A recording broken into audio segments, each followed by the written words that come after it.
সাজ্জাদ মনে মনে ভাবছে তার পিচ্ছিকালের বউটা তার সামনে দাঁড়িয়ে আছে, অথচ তাসিবাকে বউ বলে বুকের মাঝে জড়িয়ে নিতে পারতেছি না।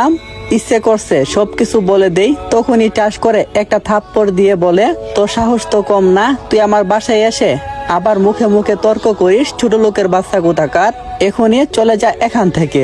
তখন চাচি বলল, আসলে ওর কোনো দোষ নেই, আমি রাস্তায় মাথা ঘুরে পড়ে গেছিলাম, ছেলেটা আমাকে হাসপাতালে নিয়ে গেছে আর আমাকে সাথে করে বাসা পর্যন্ত নিয়ে আসছে, আপনি ওকে কিছু বলিয়েন না। আম্মু একটা কথা বলে, উপকার করবি তার বিনিময়ে তুই লাঞ্ছিত হবি, কিন্তু এই বয়ে কোনো সময় কাউকে উপকার না করে তুই চলে যাবি না। এসব মনে মনে ভাবছি। তখন চাচি বলল, বাবা তুমি কোনো কিছু মনে করো না। আমি বললাম ঠিক আছে, আমি তাহলে আসি, আর আপনাদের বলি এতটা গরিব মানুষকে ঘৃণা করা ঠিক না। চাচি বলল, দাঁড়াও, আসলে আমি কিছু বুঝতে পারিনি, আমার মেয়ের চেহারা কালো থাকলে আমার কাছে ভালোই লাগে না। আমি বললাম ঠিক আছে, তাহলে আমি আসি কেমন? চাচি বলল, বাবা একটু দাঁড়াও, তোমার সাথে আমার কিছু কথা আছে বলে চাচি আমাকে একটু দূরে যেতে বলল। আমি তার সাথে গেলাম। সে আমাকে বলতেছে, আমি তোমার ব্যাপারে সবকিছুই শুনছি, আচ্ছা তুমি আমাদের বাড়ি থেকে পড়াশোনা করতে পারবে, শুধু আমার এই ছোট্ট মেয়েটাকে তোমাকে পড়াতে হবে। আমি মনে মনে ভাবলাম, যেহেতু একটা সুযোগ পেয়েছি, দেখি কাজে লাগাতে পারি কিনা। উত্তরে বললাম, হ্যাঁ আমি পারবো, তবে আমার একটা কথা আছে। চাচি বলল, হ্যাঁ বলো কি কথা? আমি বললাম, আমাকে কেউ গরিব ছোট লোক বলতে পারবে না। চাচি একটা হাসি দিয়ে বলল, ঠিক আছে, আর তোমাকে কেউ এসব বলবে না। আমি বললাম ঠিক আছে, তাহলে আমি আগামীকাল থেকে সবকিছু নিয়ে চলে আসব। আজকে যাই কেমন? যাক, তাহলে বউটাকে এখন থেকে দেখতে পারবো, তবে আব্বু আম্মুকে ম্যানেজ করব কি করে? যাই, বাসায় যাই, তারপর একটা উপায় বের করতে হবে। রাস্তায় চিন্তা করতে করতে একটা উপায় বের করে নিয়েছি।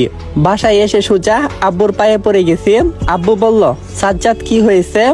আমি বললাম, আমার সব বন্ধুরা মিলে 1 মাসের জন্য পিকনিকে যেতে চাইছি চট্টগ্রামে, আপনি আমাকে অনুমতি দেন, আমি এসে আপনাদের পছন্দ করা মেয়েকেই বিয়ে করব।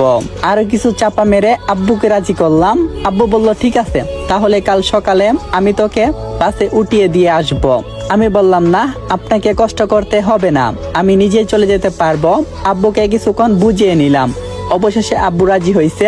আসসালামু আলাইকুম। তো গল্পের মাঝে 2টা কথা বলি, আইডিটা অনেক ভিউজ, সো তোমরা যত পারো কপি লিঙ্ক করো, 2 থেকে 3000 প্লাস কপি লিঙ্ক করে দিও। সো এবার গল্পটা এনজয় করতে থাকো। রাতটা কোনো রকম চটপট করে কাটিয়ে সকালে ঘুম থেকে উঠে নাস্তা করে রওনা দিলাম আমার সেই পিচ্চি বউটার কাছে। আজ থেকে আমার নতুন মিশন শুরু হয়ে গেছে। যাই হোক, তাসিবাকে আমার জীবনে পেতে যাচ্ছি। প্রায় 2 ঘন্টা পর সেই বাড়িতে এসে পড়লাম।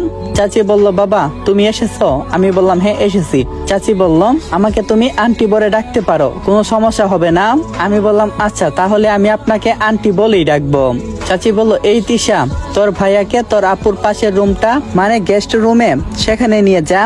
তিশা বলল, আচ্ছা ঠিক আছে ভাইয়া, আসুন আমার সাথে, বলে তিশা আমাকে হাত ধরে নিয়ে যেতেছে। আমি বললাম, তিশা তোমার আপুর রুমটা কোনটা? তিশা বলল, আপুর এইটা আর আপনার ওইটা। আমি বললাম, ঠিক আছে, এখন তুমি যাও। তিশা চলে গেছে। আমি রুমে গিয়ে ব্যাগটা রেখে সোজা আর দেরি না করে আমার বউটার রুমে ঢুকে গেলাম। রুমে গিয়ে দেখতে পেলাম তাসিবা।